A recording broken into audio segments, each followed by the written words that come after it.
Okay, kind of recap कर लेंगे।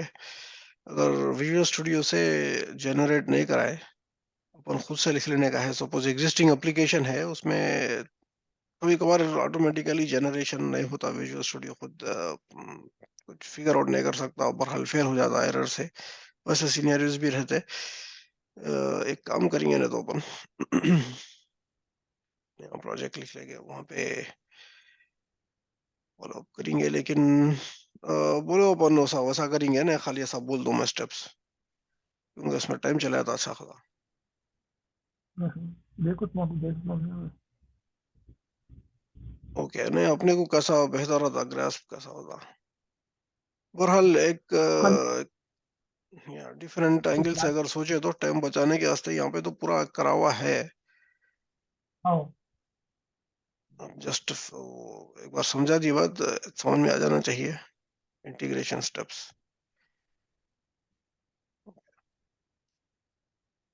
तो चालू तो कर देता हूँ मैं, ताकि अपन नेक्स्ट आओ। स्टेप में चले गए ऐसा। अब नेक्स्ट स्टेप अपना बेसिकली ये है कि अब एपीआई क्या है देखेंगे। उसके वास्ते एक एपीआई का प्रोजेक्ट क्रिएट करेंगे।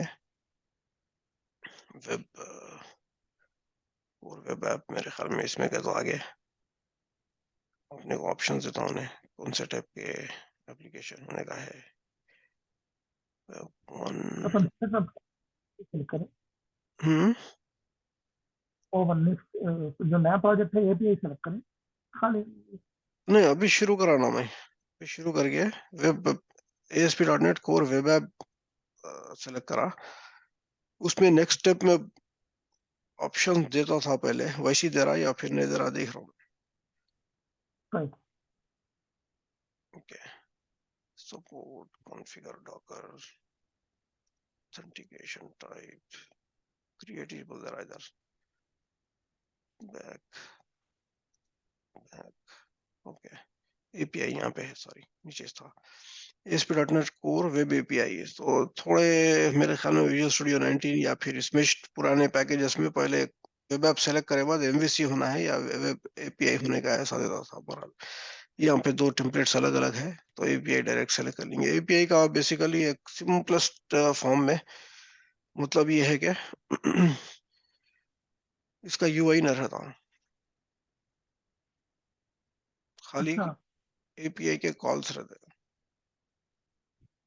अच्छा। Application programming interface, create person, delete person, वो पूरे कॉल्स एक्सपोज रहते हैं जो इसके कंज्यूमर्स यूज कर ले सकते हैं। एक मिनिमल एपीआई बोल के नया कॉन्सेप्ट निकाले, बेसिकली नोड जीएस के स्टाइल में कंट्रोलर्स अगर लिखना है अपने को, तो ये मिनिमल एपीआई यूज करना। बेसिकली मिनिमल एपीआई और नोड जेएस का स्टाइल जरा बहुत ही फेमस हो गया, पॉपुलर हो गया, तो डॉट नेट वाले भी वो स्टाइल सपोर्ट करें। वो स्टाइल से अभी मैं अच्छा। अभी तक कंफर्टेबल नहीं हूँ मैं। अभी तो इसको support do not use top level statements. Okay, ये दो के बारे में जल्दी बात कर लेंगे। Do not use top level statements, actually minimal API कर ही लेंगे क्या, क्योंकि जरा डिफरेंस दिखता है, लेकिन फिर कंफ्यूजन भी हो सकता है बाद में। खैर एक्सपेंड कर ले सकते, छोड़ देंगे उसको।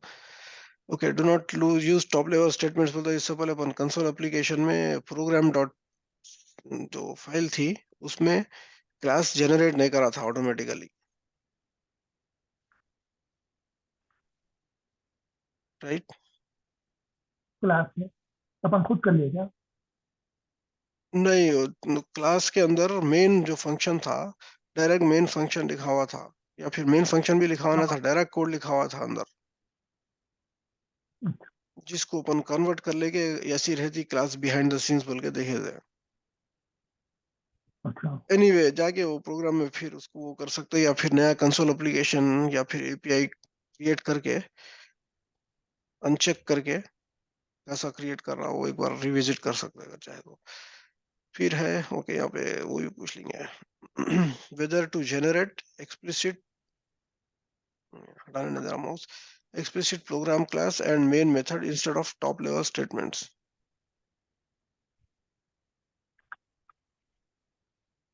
ओपन एपीआई सपोर्ट, इसको ओके, इसको रन करके अपन प्रैक्टिकल जब रन कर दे यूएमए विजुअली देखते हैं, उसके बाद करेंगे। क्रिएट।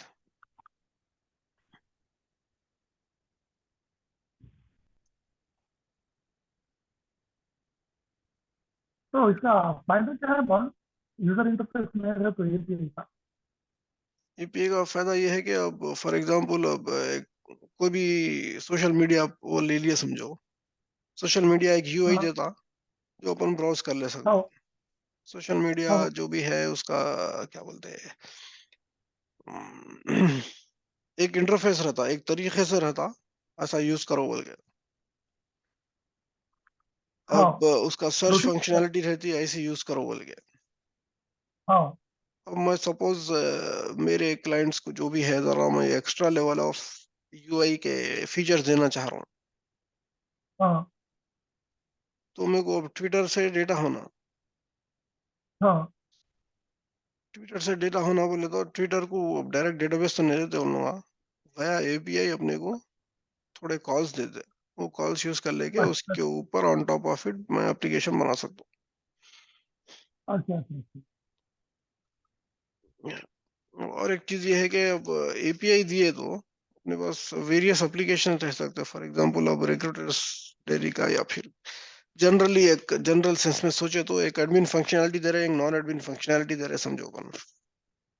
हाँ एडमिन की वेबसाइट अलग रख रहे हैं टोटली, मिक्स भी कर सकते हैं रूल्स के हिसाब से, ये एरियाज अवेलेबल है, ये एरियाज अवेलेबल नहीं है बोल के, लेकिन मिक्स करे बगैर सेपरेटेड वेबसाइट बना ली के बोल के डिसाइड करे तो दो एप्लीकेशन भी एपीआई कॉल कर सकते हैं, सेम अच्छा, एपीआई। एक दूसरे। एक दूसरे को अच्छा नहीं, दो अदर अलग एप्लीकेशन, बेस एपीआई रहता, एपीआई यूज करते हुए on top of it UI अच्छा फ्रंट एंड। फ्रंट एंड में अब एडमिन एप्लीकेशन अपने को रिएक्ट में रह सकता, नॉन एडमिन एप्लीकेशन एंगुलर में रह सकता, या फिर ASP.NET MVC। I mean choice अपने ऊपर रहती, क्योंकि एपीआई अवेलेबल है। यहाँ पे ये प्रोजेक्ट में क्या है, अब MVC प्रोजेक्ट जब क्रिएट करे, ये जो कंट्रोलर्स है, हाँ हाँ कंट्रोलर्स फिर जाके देखेंगे कंट्रोलर,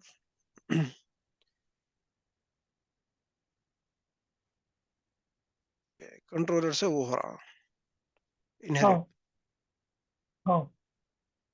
ASP.NET Core .mvc.controller बोल के बोल रहा।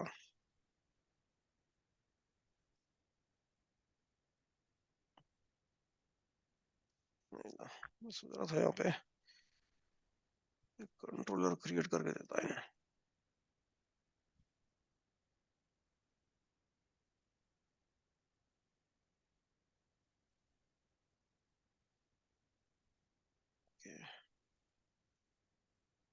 या मिनिमल एपीआई कर ही दिया है ना। ओके, इन एनी केस ये मिनिमल एपीआई है, ये कंट्रोलर है बोले सारा, ये कंट्रोलर में वेदर फोरकास्ट राउट है, हाँ फिर उसमें मेथड का है http context forecast select index new weather forecast to array with name get weather forecast। Basically एक गेट कॉल है ये। अच्छा गेट बोल के अगर वेदर फोरकास्ट स्लैश गेट, उसमें क्या है, इंडेक्स ले रहा है इन्हें, ओके एक इंडेक्स दिए कोई इंटीजर, तो अपने को एक ये डेटा वापस करता है। अच्छा इसका यूआई नहीं रहता, इसको कैसा टेस्ट करना कैसा देखना है, ब्राउजर में गेट दिख जाता अपने को, ये फिर देखेंगे। ओके कंट्रोलर क्रिएट करता समझा मैं, लेकिन क्रिएट नहीं करा। एक काम करेंगे, इसको एक यहाँ से ट्राई करेंगे। मैं अनचेक इधर करा आइए। था ना मिनिमल हाँ एपीआई अनचेक को, करिए। हाँ अनचेक करिए।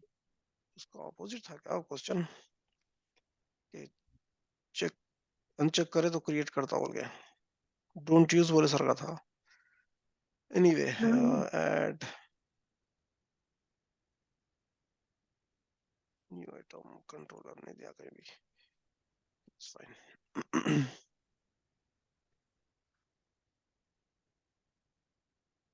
MVC कंट्रोलर, API कंट्रोलर,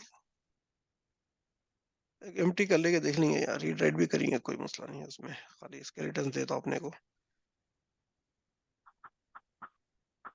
बहरहाल ये कंट्रोलर बेस से आ रहा है, ये कंट्रोलर एपीआई सेलेक्ट नहीं कर रहा मैं, फिर करेंगे वैल्यूज कंट्रोलर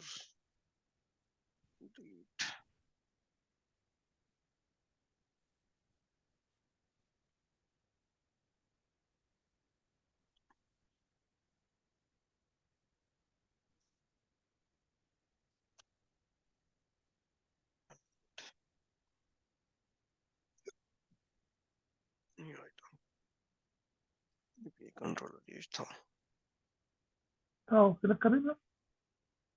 हाँ ये सेलेक्ट करा, लेकिन मैं एक बेस क्लास डिफरेंट एक्सपेक्ट कर रहा था।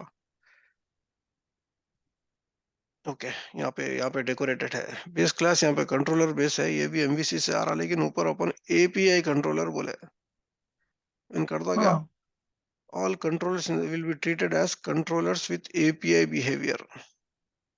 और एपीआई बिहेवियर क्या है वो देखेंगे। मैं इसको एक, ओके एक मिनट, इधर उधर ऑफ टॉपिक हो जा रहा है अपन, जो इनिशियल शुरू करे थे वो कंप्लीट कर लेंगे पहले। ये एंटिटी फ्रेमवर्क का अगर मैं विजुअल स्टूडियो क्रिएट नहीं करा तो मैन्युअली क्या करने का है, तो मैं पहले हाँ कॉन्टेक्स्ट कॉन्टेक्स्ट लिख हाँ लेना, या मे बी समय पहले वो पैकेज ले लेना, क्योंकि कॉन्टेक्स्ट लिखे तो अपने को डीबी क्लास डीबी कॉन्टेक्स्ट नहीं मालूम होता, तो पहले पैकेज ले लिए तो भी तो चलता। पैकेज माइक्रोसॉफ्ट एंटिटी फ्रेमवर्क बोल के सर्च करें मैनेज पैकेजेस में, पैकेजेस राइट क्लिक, पैकेजेस पे राइट क्लिक करें, मैनेज न्यूगेट पैकेजेस में अपने को पैकेजेस इंस्टॉल करना, डिलीट करना, अनइंस्टॉल करना या फिर अपडेट करना, उसका यूआई रहता, वहां से अपन एंटिटी फ्रेमवर्क पैकेज ढूंढ के ऐड करना, अपने उसमें इंस्टॉल कर हाँ लेना यहाँ से।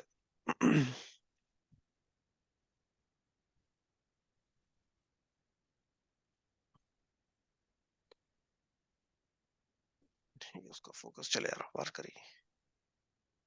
ओके, तो ये पैकेज लोड हुए तक वो पैकेजेस ऐड कर लिए, ऐड कर लिए बाद अपनी जो डेटा कॉन्टेक्स्ट की क्लास है अपना नाम दे लेके, वो डेटा कॉन्टेक्स्ट को डीबी कॉन्टेक्स्ट है इनहेरिट करना।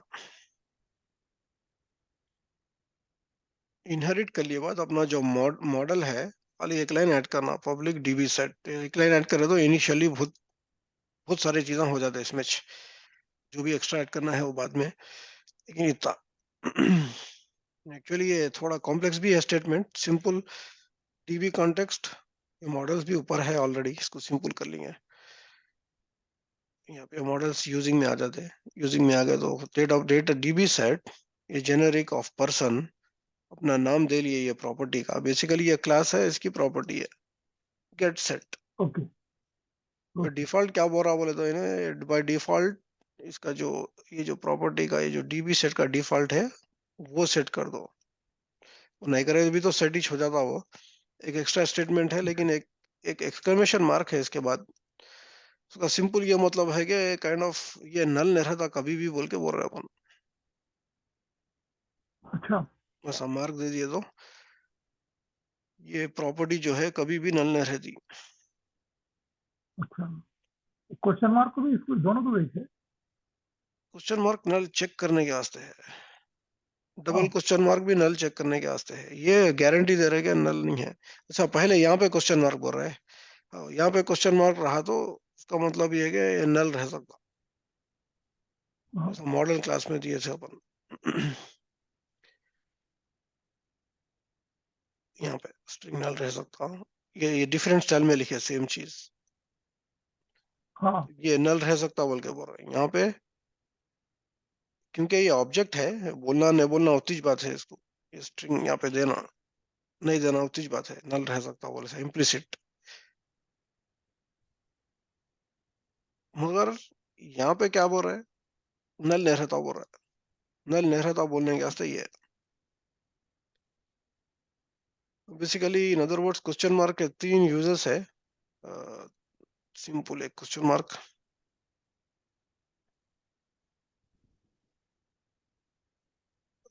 मार्क और इसके साथ मिला तो कोई स्टेटमेंट बुलियन स्टेटमेंट कंडीशन कुछ ट्रू हुआ तो क्या करना, कंडीशनल हाँ ट्रू है तो क्या करना, फॉल्स हो तो क्या करना, यहाँ पे लिखना। राइट, ये स्टाइल है। और एक डबल क्वेश्चन मार्क, अगर कोई ऑब्जेक्ट है नल रहा तो क्या करना, थ्रो सम एक्सेप्शन, ऐसा कर सकते हो। अच्छा नल रहा तो ओके, नहीं है तो थ्रो। सही प्रॉपर्टी के ऊपर, प्रॉपर्टी खाली अन प्रॉपर्टी बोल के लिख देता हूँ, अन प्रॉपर्टी क्वेश्चन मार्क।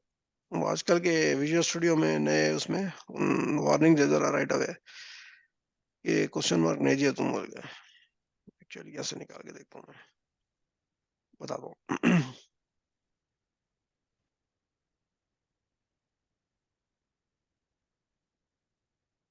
ओके, ये ग्रीन अंडरलाइन है देखो, non nullable property must contain a non nullable value when exiting A constructor consider declaring the property as nullable। Basically in other words में क्या बोल रहा है कि इसको nullable है, इन्हें क्वेश्चन मार्क नहीं, नॉन nullable बोल के बोले, मतलब क्वेश्चन मार्क नहीं दिए, हाँ वैसे हाँ टाइम पे इसका कंस्ट्रक्टर है ना, कंस्ट्रक्टर से निकले खुद ये वैल्यू असाइन कर देना बोल के बोल रहा हूँ मैं। पब्लिक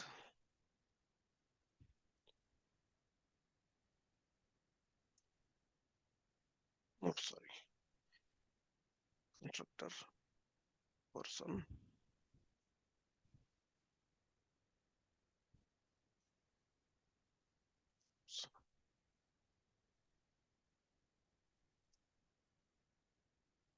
को सा लास्ट नेम,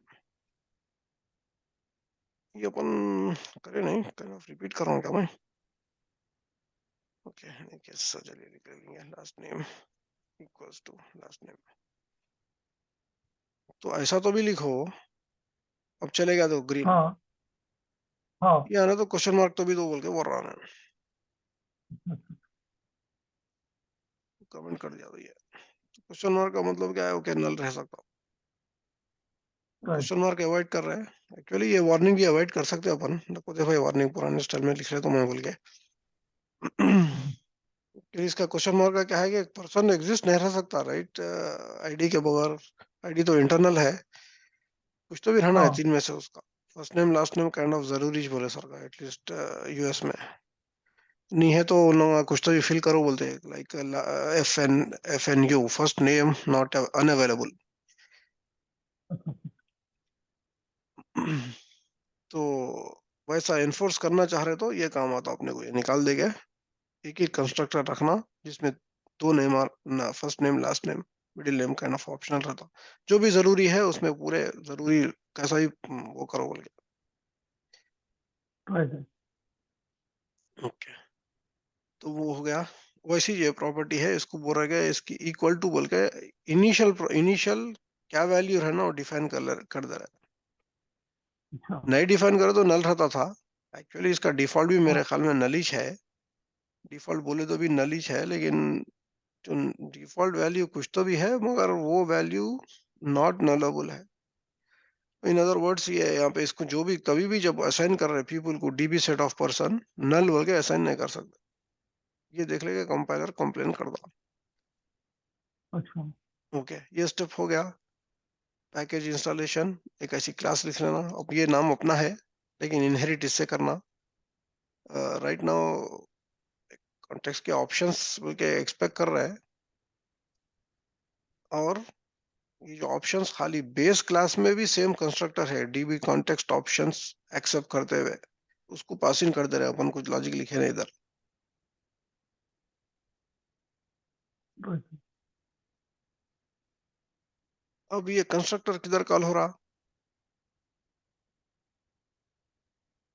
या फिर ये क्लासेस किधर कॉल हो रही, ऑब्जेक्ट बना के। नेक्स्ट थिंग, अपना पर्सन्स में ऐसा इंजेक्ट करना, सॉरी प्रोग्राम में, प्रोग्राम डॉट सी एस में ऐसा इंजेक्ट करना, तो अपने अच्छा एप्लीकेशन में ऑटोमेटिकली एक सर्विसेज, एक बिल्डर रहता, बिल्डर में सर्विसेज रहता, ये web application dot create builder बोल के ऐसा जब अपन क्रिएट करते तो ये स्टेटमेंट आ जाता ऑटोमेटिकली। लेकिन इसका सिंपल मतलब ये है कि जो भी आर्ग्यूमेंट्स आ रहे हैं उसके हिसाब से एक वेब वेबसाइट का या वेब एप्लीकेशन का एक बिल्डर दो में, वेब एप्लीकेशन बिल्डर क्लास। हाँ टाइप रिटर्न होता, उसमें सर्विसेज ऑटोमेटिकली अपने को ये बिल्डर प्रोवाइड करता, ये फ्रेमवर्क प्रोवाइड करता। अच्छा। सर्विसेज के ऊपर जो प्रोवाइड कर रहा अपन सर्विसेज कुछ और लिखना है, हाँ। ऐसा सर्विसेज ऐड कर दे। ये सब ऐड करके दिया अपने को। अपने को अब ये अच्छा। डी कॉन्टेक्स्ट की सर्विस ऐड करना, अपनी खुद की जो लिख ली अपन। हाँ हाँ। फ्रेमवर्क प्रोवाइड, एंटिटी फ्रेमवर्क अपने को एंटिटी फ्रेमवर्क प्रोवाइड कर रहा, उसके टूल्स, वो हाँ। सर्विस यूज करना अपने हिसाब से, अपने कॉन्टेक्स्ट में, अपने पर्सन क्लास के वास्ते, अपने ऑब्जेक्ट्स के वास्ते। तो अपन ये सर्विस इसमें मिडिलवेयर में डालना। अच्छा।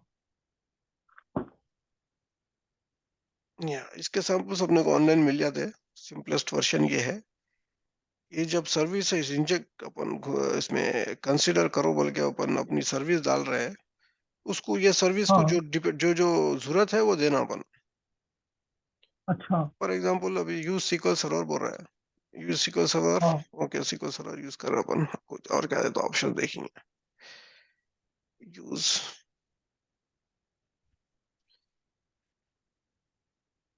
सीक्वल सर्वर, यहाँ पे डिफरेंस था बोल के सोच रहा था, लेकिन एनीवे और डेटाबेस ऑप्शन देता बोल के यूज सीक्वल सर्वर यूज करो, और अपनी कनेक्शन स्ट्रिंग कहाँ है, अपने app dot setting, app settings में है। हाँ। तो वहां से अपने सेटिंग्स, वहां से कहीं को देना, अपन यहाँ लिख दे तो हो जाता ना। सेंट्रलाइज नहीं है। अब एक ही जगह देने का है अपने को यहाँ पे मेन, हाँ। वो वहां हाँ पे यहीं पे। उसको सेंट्रलाइज बनाने के बजाय इसको सेंट्रलाइज बना दिए तो हो जाता। ये काय को लिख रहे हैं? यस।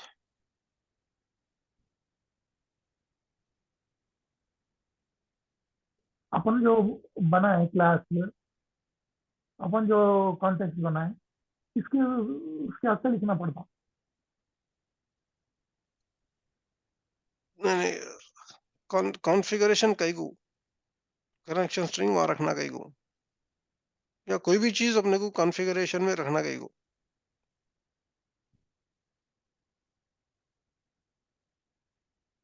कॉन्फ़िगरेबल रखने के वास्ते, सिंपलेस्ट टर्म में कॉन्फ़िगरेशन, बाद में हाँ। कॉन्फ़िगरेबल कर सकना। अच्छा। मतलब क्या उसका, कॉन्फ़िगरेबल कर सकना।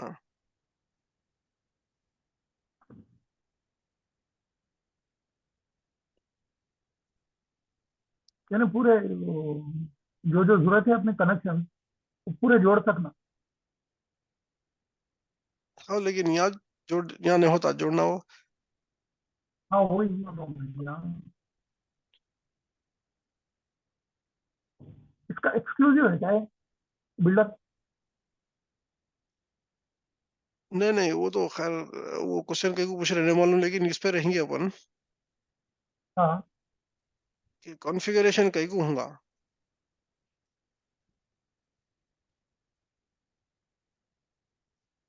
सर्विसेज।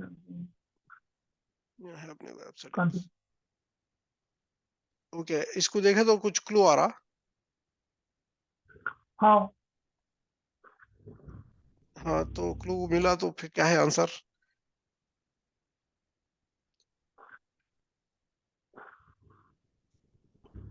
अपन कनेक्शन सेट कर रहे हैं। ओके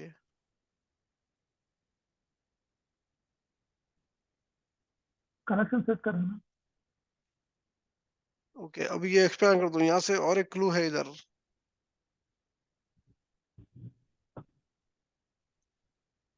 एनी केस, अब आगे बढ़ेंगे अपन। ये तो अब लोकल डेटाबेस पे काम कर रहे हैं, डेवलपमेंट टाइम जब अपन सब रेडी रहते हैं, सब काम हो जाता है, कहीं ना कहीं डेटाबेस क्यूए में, पहले क्यूए को टेस्टिंग करने के वास्ते क्यूए को देते, वो डेटाबेस अलग रहता, हाँ। अपने पूरे चेंजेस वहां जाना। हाँ। फिर उसके बाद प्रोडक्शन भी रहता, प्रोडक्शन के चेंजेस वहां जाना। अगर यहाँ पे अपन लिखे क्लास में,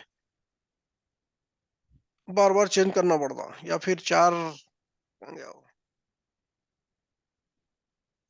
कहाँ देख रहे थे, प्रोग्राम डॉट सी एस यहाँ पे। ओके, इसके बजाय अरे वहाँ जो कॉन्फ़िगरेशन में है वहाँ पे रीड कर लो बोल के बोल दे सकते हैं, वहाँ अच्छा से रीड करो। खाली कॉन्फ़िगरेशन में चेंज करे तो बस। यहाँ ये क्या है, सी शार्प कोड चेंज करे तो इसको फिर से बिल्ड करना, फिर से डिप्लॉय करना। अच्छा जेसन कोड रिलेटिवली सिंपल है, यहाँ पे चेंज करे तो बहुत ऑटोमेटिकली पकड़ लेना चाहिए, या फिर देखो एप्लीकेशन अपना जो वेब सर्वर है उसको जरा रिस्टार्ट कर दिया, या फिर जो वेब सर्वर में लोकल होस्ट में अपन देखे थे इससे पहले छोटे वर्चुअल एप्लीकेशंस क्रिएट कर ले सकते हैं आईएएस में। वो खाली एक एप्लीकेशन को भी कुछ रिस्टार्ट करे, कुछ एक्सपायर कर दिया उसका, या फिर उसका एप्लीकेशन पूल रिस्टार्ट कर दिया तो वहां से पकड़ लेता। मगर जेसन हार्ड रीलोड के सर का यहाँ पे चेंज करे तो वहां पकड़ लेता उन्हें। अच्छा ये हार्ड रीलोड अपना लोकल पे सी शार्प में भी रहता, लेकिन वो डिप्लॉय करे बाद नहीं रहता। तो basically configuration is whatever can be configured easily. On top of it वैसा भी चेंज करने की जरूरत नहीं अपने को। ऐप सेटिंग्स में अगर देखे तो खैर यहाँ पे नहीं है फ्लैग। यहाँ पे स्ट्रक्चर देखे जो अपने को क्रिएट करके दिया उन्हें, app settings dot development dot JSON. Development के टाइम पे अपना environment current environment variable set करेगा, डेवलपमेंट है तो app settings dot development dot JSON पकड़ लेता उन्हें। फिर वैसी ऐप सेटिंग्स डॉट प्रोडक्शन बोल के भी दे सकते हैं। ऐप सेटिंग्स डॉट जो जो अपने एनवायरनमेंट है वो सब दे सकते हैं। तो इनिशियली वो एनवायरनमेंट के हिसाब से वो फाइल में से उन्हें सेटिंग उठा लेता। अच्छा ओके, तो ये हो गया, ये सर्विस अपने को अपने एप्लीकेशन में काइंड ऑफ बोलना के रजिस्टर करना बोल सकते हैं इसको। इन इन अगर कोई टर्म यूज करना है तो अपने एप्लीकेशन से रजिस्टर करा ले रही है सर्विस। अच्छा रजिस्टर हो गए बाद 3 स्टेप हुए अभी तक, राइट? एक पैकेज, हाँ पैकेज इंस्टॉल करना कॉन्टेक्स्ट, हाँ कॉन्टेक्ट कॉन्टेक्स्ट में अपनी प्रॉपर्टी, या खैर एक ही स्टेप बोल दे सकते हैं। अपने जो हाँ भी मॉडल्स लिख ले रहे हैं यहाँ पे प्रॉपर्टीज लिख लेना। फिर हाँ प्रोग्राम में रजिस्टर, सॉरी ये प्रोग्राम हाँ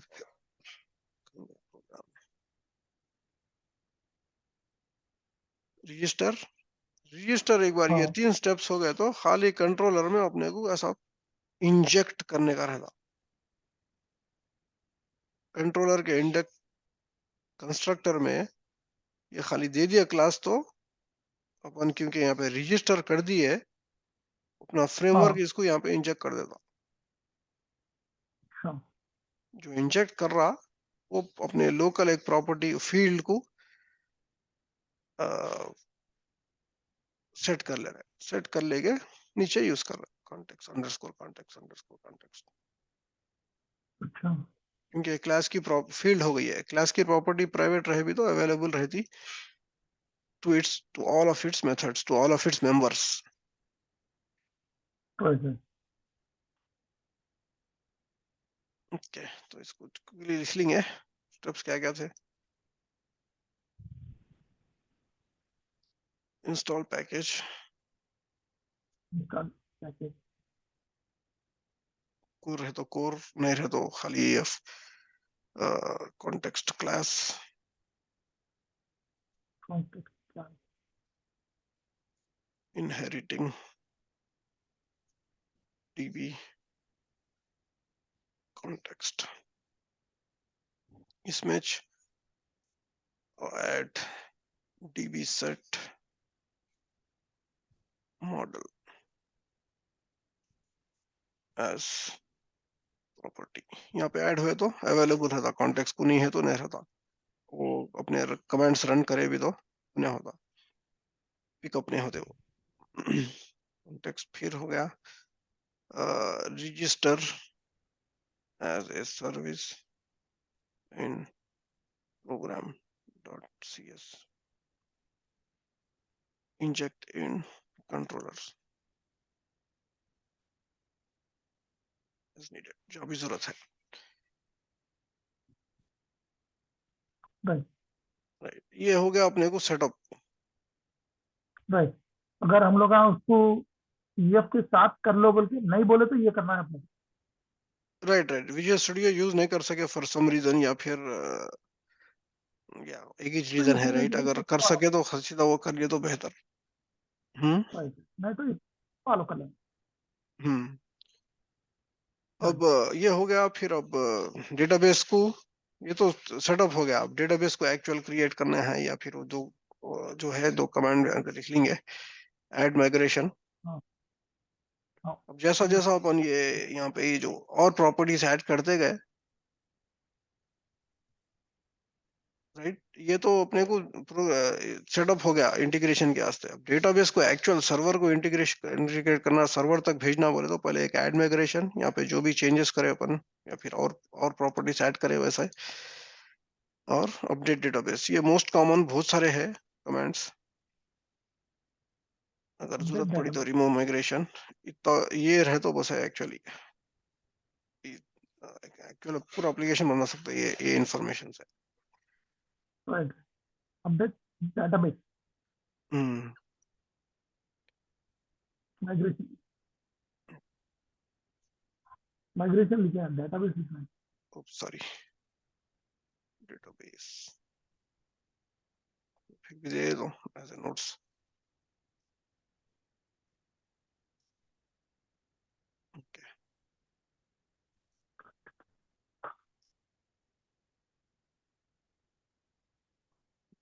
सो यहाँ तक हो गया। यहाँ पे सॉल्यूशन एक्सप्लोरर, तो एपीआई मतलब जैसा मैं बोल रहा था, एपीआई दे दिए तो उसके ऊपर एक लेयर दिए, बोले सर का डेटा को रीच करने का एक मैकेनिज्म दिए। जो भी यूज करना चाह रहे हैं, कैसा भी यूज करना चाह रहे हैं, तुम्हारा फ्रंट एंड मोबाइल रहने दो, एंड्रॉइड रहने दो, या आईओएस रहने दो, कुछ भी रहने दो, हमारा एपीआई यूज कर लो और एप्लीकेशन बना लो। वेबसाइट के कौन सा भी टाइप के एप्लीकेशन डेटा ऐसा फेच कर ले सकते हैं, बोले सर का। तो वो है एपीआई। अब एपीआई में देखे तो तुमने कुछ भी क्रिएट करके नहीं दिया, अपने को एक क्रिएट करके दिया कंट्रोलर, लेकिन मिनिमल एपीआई स्टाइल में दिया। मिनिमल एपीआई बोले तो सिंपल उसका यही मतलब कि मैप गेट, मतलब गेट कॉल मैप करो, जब राउट ऐसा आया ये चीज वापस करो। तो इसमें डेटा वापस कर दे हमेशा। डेटा क्या है? ये फोरकास्ट। फोरकास्ट क्या है? ये डेटा है, राइट। वेर फोरकास्ट एक वेरिएबल है, वो वेरिएबल रिटर्न कर रहे हैं।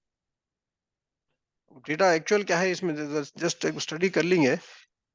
एन्यूमरेबल डॉट रेंज, ये बेसिकली 1 to 5 एक कलेक्शन क्रिएट करता। स्टार्ट 1 से करो, 5 तक जाओ, तो बेसिकली 5 एलिमेंट्स वापस करता है। एक डमी डेटा कुछ तो भी प्रोवाइड करने के वास्ते उसमें अच्छा, सेलेक्ट कर रहे हैं। क्या सेलेक्ट कर रहे हैं? इंडेक्स पास करके। ये लिंक क्वेरी है यहाँ से, सॉरी क्वेरी नहीं है लेकिन लिंक, LINQ, C# की। तो सेलेक्ट जावास्क्रिप्ट में मैप, क्या सेलेक्ट करना है? ये रेंज में 5 बार एक नया ऑब्जेक्ट क्रिएट करो हर एक इंडेक्स के वास्ते। वेदर फोरकास्ट, उसमें 3 प्रॉपर्टीज है। वेदर फोरकास्ट एक क्लास यहाँ पे क्रिएट करी हुई है। उसके 3 प्रॉपर्टीज है, डेट, टेम्परेचर इन सेल्सियस और समरी। अच्छा, डेट में उनका कर रहा इंडेक्स ले लेके आज के डेट को एक उतना ऐड कर दे रहा, मतलब 5 दिन का फोरकास्ट दे रहा इन इन इन सिंपलेस्ट टर्म्स। 5 दिन के अच्छा, फोरकास्ट अगले 5 दिन के वास्ते, 5 दिन के वास्ते एक रेंज जनरेट कर ले रहा, और एक रेंज को आज के दिन से एक ऐड करो, 0 ऐड करो, सॉरी अगले नहीं, आज से। डेट टाइम डॉट नाउ बोले तो आज की डेट, इंडेक्स 0 रहे, खुद कुछ भी ऐड नहीं होता तो आज का डेट मिलता। वो डेट में से खाली डेट ले ले रहा हूं, टाइम को हाँ लाइट ले लो, खाली डेट ले लो। ओके, वो डेट हो गई। हाँ, टेम्परेचर भी रैंडमली कुछ कर रहा, random dot share dot next, -20 के और 55 के बीच में एक नंबर दे दो, रैंडमली बोल रहा हूँ। अच्छा, समरी के वास्ते क्या करा, यहाँ पे समरी से एरे डिफाइन कर लेंगे रैंडमली, एक ले ले रहा है इसमें से, ओके। एक्चुअली 55 डिग्रीज बोलते चिल्ली तो नहीं रहता, लेकिन रैंडम क्योंकि पूरा रैंडम हो रहा है, शायद वो भी आ जाता है इसमें। बहरहाल एक ऑब्जेक्ट बना के भेज रहा बहरहाल, अच्छा, और कलेक्शन बना के भेज रहा ये ऑब्जेक्ट्स का। खत्म, सिंपल तो रहा, एक कॉम्पैक्ट कोड है लेकिन सिंपल ही है। तो बेसिकली उसको ये बोल रहा है कि